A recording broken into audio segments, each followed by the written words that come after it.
السلام علیکم ورحمۃ اللہ وبرکاتہ. نحمده ونصلی علی رسوله الکریم. اما بعد فاعوذ باللہ من الشیطان الرجیم. بسم اللہ الرحمن الرحیم. رب اشرح لی صدری ویسر لی امری واحلل عقدۃ من لسانی یفقہوا قولی. اللہ کا شکر ہے کہ جس نے ہماری دین اسلام کی طرف رہنمائی کی ہے اور ہمیں زندگی کے ہر معاملے کے بارے میں صحیح تعلیمات دی ہیں. یہ ہم پر ہے کہ ہم ان تعلیمات کو جانتے ہیں، ان کے بارے میں علم حاصل کرتے ہیں یا نہیں کرتے، پھر ان کے مطابق اپنی زندگی کو ڈھالتے ہیں یا نہیں ڈھالتے. تو جیسا جیسا ہمارا دین کے ساتھ معاملہ ہوتا ہے اتنا ہی ہم دین سے فائدہ اٹھا پاتے ہیں. ہمارے دین نے ہمیں پیدائش سے لے کر موت تک اور موت سے لے کر ابدی زندگی تک کے سارے اصول اور قاعدے اور ہر چیز ہمیں بتا دی ہے. صرف یہ نہیں بتایا کہ ہمیں اس دنیا میں کیسے رہنا ہے، ہمیں یہ بھی بتا دیا ہے کہ قبر میں کیا ہوگا، ہمیں یہ بھی بتا دیا ہے کہ حشر کے دن کیا ہوگا، ہمیں یہ بھی بتا دیا ہے کہ حشر کے دن کے بعد جنت یا جہنم جو ہے وہاں کیا ہوگا. اگر ہم خود غفلت میں ڈوبے رہیں اور ان چیزوں کے بارے میں معلومات حاصل نہ کریں تو پھر ہم یا تو لوگوں کے بتائے ہوئے سنے سنائے دین پر چلتے رہیں گے یا اپنے ہی کچھ خیالات کے مطابق زندگی بسر کر کے چلے جائیں گے، لیکن اس زندگی سے پھر بھرپور فائدہ نہیں اٹھا سکیں گے. اس زندگی سے پورا فائدہ اٹھانے کے لیے ضروری ہے کہ دین کا باقاعدہ علم حاصل کیا جائے، اللہ سبحانہ تعالیٰ کی پہچان کی جائے، اللہ سبحانہ تعالیٰ کے ساتھ ایک بہترین اور خوبصورت تعلق قائم کیا جائے، اللہ سبحانہ تعالیٰ کے سامنے ہر دکھ تکلیف پریشانی ہر مسئلہ رکھا جائے اور اس سے حل مانگا جائے. ہم جانتے ہیں کہ دعا کرنا ایک عبادت ہے اور ہمارے مسائل کا حل ہے، لیکن بہت دفعہ ایسا ہوتا ہے کہ ہم دعا کرتے ہیں لیکن جب ہمیں قبولیت کا اثر نظر نہیں آتا تو ہم اللہ تعالی سے ناراض ہونے لگتے ہیں. حالانکہ ہونا یہ چاہیے کہ دعا قبول ہو جائے، وہ چیز مل جائے جس کی ہم طلب رکھتے ہیں، یا نہ ملے ہم اللہ سبحانہ تعالیٰ کے سامنے اپنا سر جھکا دیں، اپنا معاملہ اللہ تعالیٰ کے حوالے کر دیں اور دعا کے قبول نہ ہونے کی کوئی تعویل کر لیں، کوئی اپنے دل میں وجہ سوچ لیں. مثلاً یہ کہ کبھی جو چیز میں مانگ رہی ہوں اس کا نہ ملنا میرے حق میں زیادہ فائدے کی چیز ہے اور زیادہ مناسب ہے، کیونکہ کئی دفعہ ہمیں کوئی نعمت مل جاتی ہے تو ہم اس کی وجہ سے تکبر میں مبتلا ہو جاتے ہیں، ہمارے اندر اکڑ آ جاتی ہے، ہم اپنے آپ کو کچھ سمجھنے لگتے ہیں، اور جب کوئی چیز نہیں ملتی اور ہم ٹوٹ جاتے ہیں تو ہمارے اندر وہ چیز عاجزی پیدا کر دیتی ہے. کبھی ایسا بھی ہوتا ہے کہ دعاؤں کی قبولیت میں یا کسی کام میں جو رکاوٹ ہوتی ہے وہ ہمارے اپنے گناہوں کی وجہ سے ہوتی ہے، لیکن اس کو ہم کنسیڈر نہیں کرتے، اس کی طرف ہم توجہ نہیں کرتے، کیونکہ ہم سمجھتے ہیں کہ ہم تو گناہ کرتے ہی نہیں، ہم نے کیا گناہ کیا ہے، ہم نے کون سا گناہ کیا. یہ عام جملے ہیں ہمارے، حالانکہ انسان خطا کا پتلا ہے. ہم میں سے کوئی بھی ایسا نہیں جو یہ دعویٰ کر سکتا ہو کہ وہ 100% اللہ سبحانہ تعالیٰ کی اطاعت اور فرما برداری کر رہا ہے. ہماری زبان سے بعض اوقات ایسی باتیں نکل جاتی ہیں، ہمارے رویوں میں بعض اوقات ایسی چیزیں ہوتی ہیں کہ جو اللہ تعالیٰ کو ناراض کر دیتی ہیں اور ہم بول کے بھول جاتے ہیں اور ہمیں یاد بھی نہیں ہوتا. تو ایسی صورت میں جب دعا قبول نہیں ہوتی تو پھر ہمیں کبھی احساس بھی ہو جاتا ہے کہ شاید ہماری اپنی کوئی غلطی ہے جس کی وجہ سے رکاوٹ ہو رہی ہے. تو پھر ہم اللہ تعالیٰ سے معافی مانگنے لگتے ہیں، استغفار کرنے لگتے ہیں، اور یہ چیز ہمارے حق میں اور کئی خیر بھلائی کے دروازے کھولنے کا سبب بن جاتی ہے. اسی طرح یہ ہے کہ بعض اوقات کسی چیز کے تاخیر سے ملنے میں بہت بہتری ہوتی ہے، یعنی اگر فوری طور پر وہ چیز مل جائے تو ہم اس کی وہ قدر نہ کریں، اس کا حق ادا نہ کریں، اس کا شکر ادا نہ کریں. اور اسی طرح کبھی دنیا کا مل جانا انسان کے لیے مصلحت کے خلاف ہوتا ہے. اور اگر کوئی بھی دل میں پازیٹیو تھنکنگ نہ رہے، کوئی بھی مثبت خیال نہ آئے، تو بھی اللہ سبحانہ تعالیٰ کے بارے میں ہمارے دل میں کسی قسم کا اعتراض نہیں آنا چاہیے. یعنی ہمیں اللہ سبحانہ تعالیٰ کے فیصلوں پر کوئی آبجیکشن نہیں ہونی چاہیے، بلکہ انسان یہ سوچے کہ میں نے تو جو دعا کی وہ بندگی کا ایک تقاضا تھا، بندہ ہونے کی حیثیت سے میرے اوپر لازم تھا کہ میں اللہ تعالیٰ سے کچھ مانگتا، کیونکہ دعا جو ہے وہ ایک عبادت بھی ہے. اگر اللہ سبحانہ تعالیٰ فضل فرما دیتا ہے، یعنی قبول کر لیتا ہے، تو پھر یہ اللہ کا فضل ہے. اور اگر وہ نہیں کرتا تو وہ مالک ہے، جو چاہے کر سکتا ہے. یعنی اللہ سبحانہ تعالیٰ کا اپنا فیصلہ ہے، اور اس کا فیصلہ ہم سب کے فیصلوں سے بہترین ہوتا ہے. عام طور پر دیکھا گیا ہے کہ ہماری زیادہ تر دعائیں جو ہیں وہ دنیا سے متعلق ہوتی ہیں، دنیا کے ساز و سامان سے متعلق اور دنیا کی زیادتی سے متعلق. ہم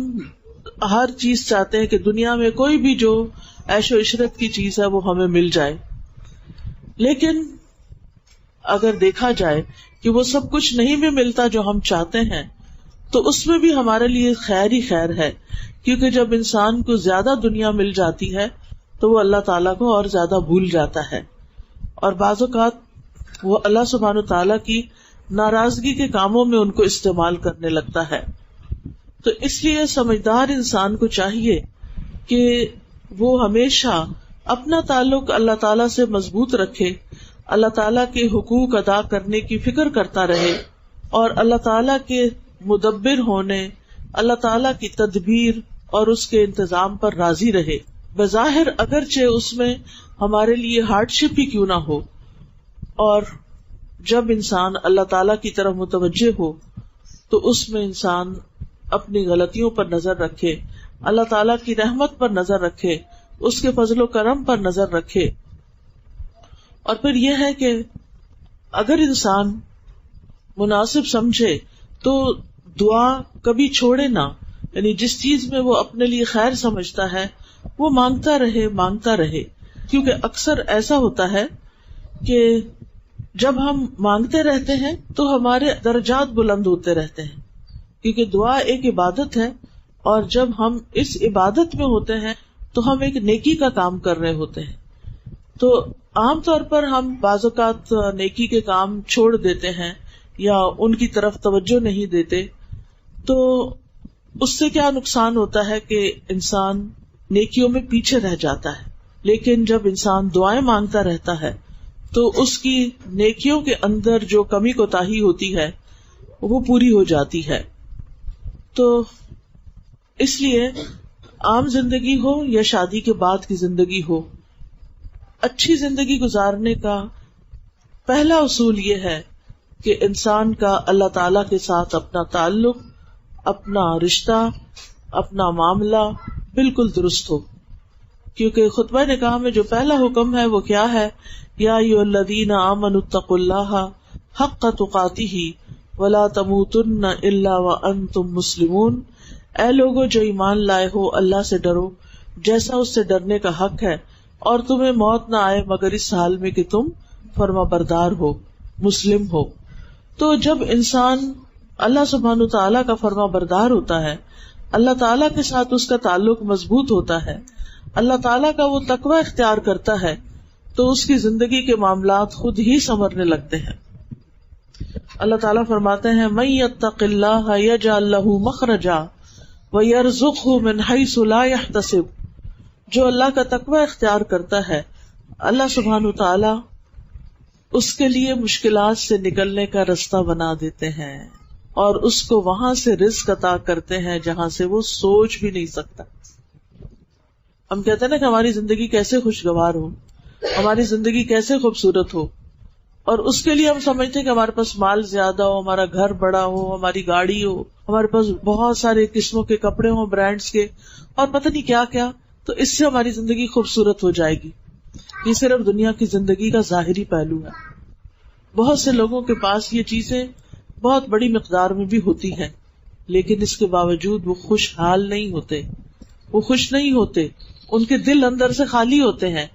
ان کے آپس کے تعلقات اچھے نہیں ہوتے. کیونکہ انسانوں کے بھی آپس کے تعلقات اسی وقت اچھے ہو سکتے ہیں جب انسانوں کے اندر اللہ کا تقویٰ ہو، اللہ کا ڈر ہو، جب وہ ایک دوسرے کو اللہ کے ڈر سے حقوق دینے والے ہوں. اور اگر کوئی اللہ کے ڈر سے حق نہیں دیتا، اللہ کی خاطر نہیں تعلق صحیح رکھتا، تو پھر آپ دیکھیں کہ انسان کی زندگی ٹھیک نہیں ہو سکتی. عموماً شادی کے بعد مرد یہ سمجھتے ہیں کہ شاید ہم نے بیوی کو بہت سے پیسے دے دیے، مال دے دیا، جیولری خرید کر دے دی، بہت اچھے اچھے برانڈ کے پرس لے کر دے دیے، تو اب اسے اپنی زندگی خود خوشحال گزارنی چاہیے. ٹھیک ہے، یہ چیزیں خوشی کا باعث ہوتی ہیں اور شوہر کی بہت بڑی عنایت ہو سکتی ہیں، لیکن بیوی کو تحفظ چاہیے ہوتا ہے، بیوی کو توجہ چاہیے ہوتی ہے، بیوی کو حوصلہ افزائی چاہیے ہوتی ہے. اور یہ تین چیزیں وہی مرد دے گا جس کے اندر تقویٰ ہوگا، جس کے اندر اللہ کا ڈر ہوگا. آپ دیکھیں کہ تحفظ کس طرح، یعنی بیوی کو سیکیورٹی چاہیے ہوتی ہے اس بات کی کہ اس کا فیوچر اس گھر میں محفوظ ہے. عموماً یہ ہوتا ہے کہ چونکہ گھر والے پہلے سے ہی اکٹھے مل جل کے رہ رہے ہوتے ہیں، ایک دوسرے کی نفسیات کو سمجھ رہے ہوتے ہیں، ایک دوسرے کے حالات کو سمجھتے ہیں، لہٰذا وہ سب ایک دوسرے کو انڈرسٹینڈ کر رہے ہوتے ہیں. جو نئی لڑکی آتی ہے اس کو شوہر کی سپورٹ چاہیے ہوتی ہے اس گھر میں ایڈجسٹ ہونے کے لیے، لیکن بعض اوقات مرد حضرات وہ سپورٹ نہیں دیتے اور لڑکی بالکل اپنے آپ کو تنہا محسوس کرنے لگتی ہے. اور ایسی صورت میں وہ بالکل اپنے آپ کو تنہا محسوس کرنے لگتی ہے، تو پھر وہ جو انسیکیورٹی ہوتی ہے کہ اس گھر میں میرا کوئی بھی نہیں، کیونکہ وہ 100% شوہر پر ڈیپینڈ کر رہی ہوتی. اور کسی بھی بیوی کی عزت جو ہوتی ہے وہ شوہر کرواتا ہے اس گھر میں، یعنی بہنوں سے، ماں سے، بھائیوں سے، تمام رشتہ داروں سے. اور اگر شوہر کی طرف سے عورت کو یہ سپورٹ اور یہ تحفظ نہیں ملتا تو پھر بعض اوقات وہ اس گھر میں دل نہیں لگا پاتی، اس گھر میں جگہ نہیں بنا پاتی. لہذا شوہر کے لیے بہت ضروری ہے کہ وہ بیوی کو تحفظ فراہم کرے، اس کو رہنے کی مناسب جگہ فراہم کرے، اس کی ضروریات فراہم کرے. دوسری چیز جس چیز کی ضرورت ہوتی ہے عورت کو وہ توجہ ہوتی ہے، اٹینشن ہوتی ہے. کیونکہ ایک لڑکی جس نے اپنی ساری جوانی اب تک کی اپنے ماں باپ کے سائے تلے گزاری، لاڈ اور پیار میں گزاری، محبت میں گزاری، اب آپ دیکھیں کہ وہ ایک نئے گھر میں آئی ہے تو وہاں پر اس کو سب سے زیادہ یہ ایکسپیکٹیشن اپنے شوہر سے ہوتی ہے کہ وہ اس کو توجہ دے، وہ اس کو محبت دے، وہ اس کا خیال رکھے، وہ اس کی ضروریات پوری کرے. لیکن اگر اس کو شوہر کی طرف سے یہ توجہ نہیں ملتی، ٹائم نہیں ملتا، وہ بیوی کو نظر انداز کر دیتا ہے، وہ بیوی کو وقت نہیں دیتا اور چھوٹی چھوٹی باتوں پر نکتہ چینی شروع کر دیتا ہے، یا کسی تیسرے بندے کی خاطر بیوی سے جھگڑا شروع کر دیتا ہے، یا پھر سنی سنائی باتوں میں آ کر الزام تراشی شروع کر دیتا ہے، تو اس سے گھر کبھی بھی آباد نہیں ہو سکتا. اسی طرح بیوی کو حوصلہ افزائی چاہیے ہوتی ہے، یعنی وہ چونکہ ڈرتے ڈرتے اس گھر میں قدم رکھ رہی ہوتی ہے تو ہر چیز میں شوہر کی طرف دیکھتی ہے کہ اس کا شوہر اس معاملے میں اس سے کیا کہتا ہے.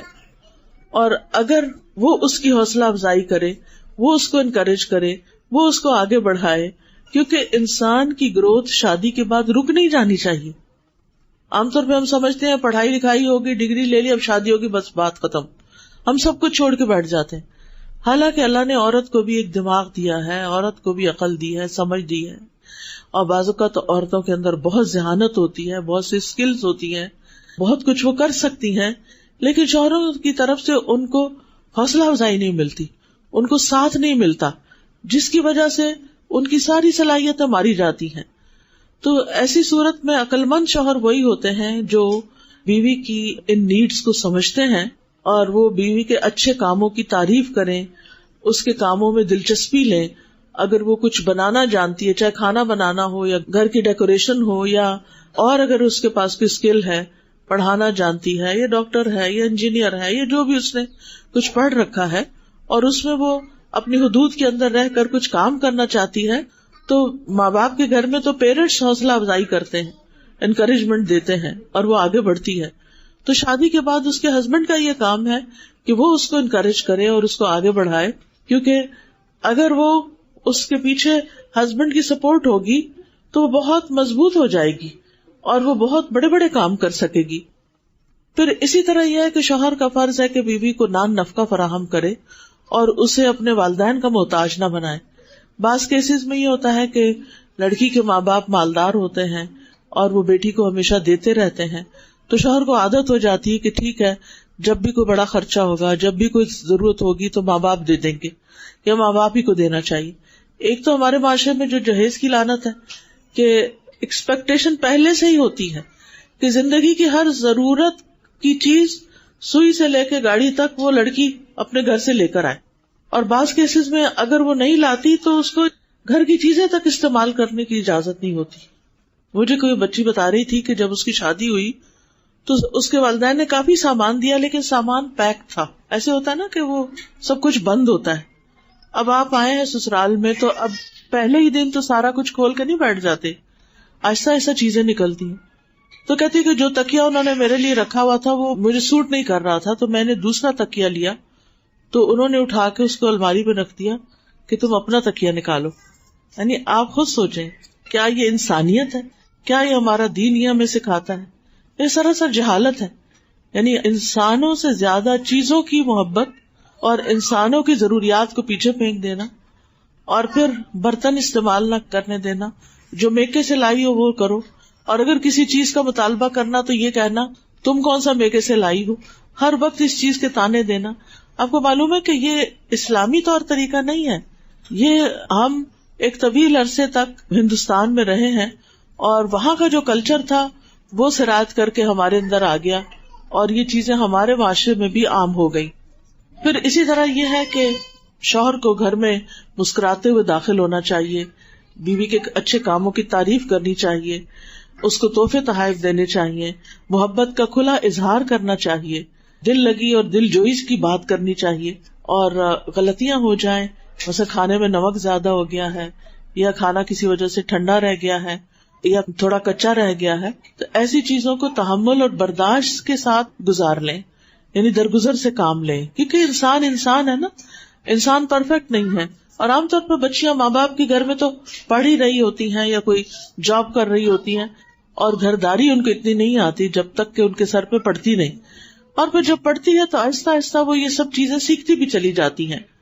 پھر اسی طرح یہ ہے کہ بیوی کے اوپر بھی کوئی ذمہ داریاں عائد ہوتی ہیں، اور ان میں سے ایک یہ ہے کہ وہ شوہر کے مزاج کو سمجھے کہ میرا شوہر کن باتوں پہ خوش ہوتا ہے اور کن باتوں پہ ناراض ہوتا ہے، کیا چیز اس کو غصہ دلاتی ہے، اور اگر وہ غصے میں آ گیا ہے تو بیوی کو اس سے غصہ نہیں کرنا. دو لوگ بیک وقت غصہ نہ کریں. یہ تو ہو نہیں سکتا کہ غصہ نہ آئے، کبھی بیوی کو آئے گا کبھی شوہر کو آئے گا، لیکن اگر ایک کو آیا ہے تو دوسرا اپنے آپ کو کنٹرول میں رکھے تو دوسرے کا بھی ٹھنڈا ہوئے گا. وہ اس پر پانی ڈالنے والی کرے، نہ کہ آگ بھڑکانے والی کرے. اور پھر یہ ہے کہ اگر غصہ آ بھی گیا ہے اور ناراضگی ہو بھی گئی ہے تو اس ناراضگی کی حالت میں سونا نہیں چاہیے. یعنی رات کو سونے سے پہلے اپنے امور اور بات جو ہے وہ ایک دوسرے کے ساتھ سیٹل کر لینی چاہیے تاکہ شیطان کو موقع نہ ملے. کیونکہ ہوتا یہ ہے کہ شیطان جو ہے وہ انسان کا دشمن ہے، اور شیطان انسان کے اس دشمنی میں پھر میاں کے دل میں بیوی کے خلاف اور بیوی کے دل میں میاں کے خلاف بدگمانیاں ڈالتا چلا جاتا ہے، اور جب وہ بدگمانیاں بڑھ جاتی ہیں تو پھر تعلقات میں مزید خرابی پیدا ہو جاتی ہے.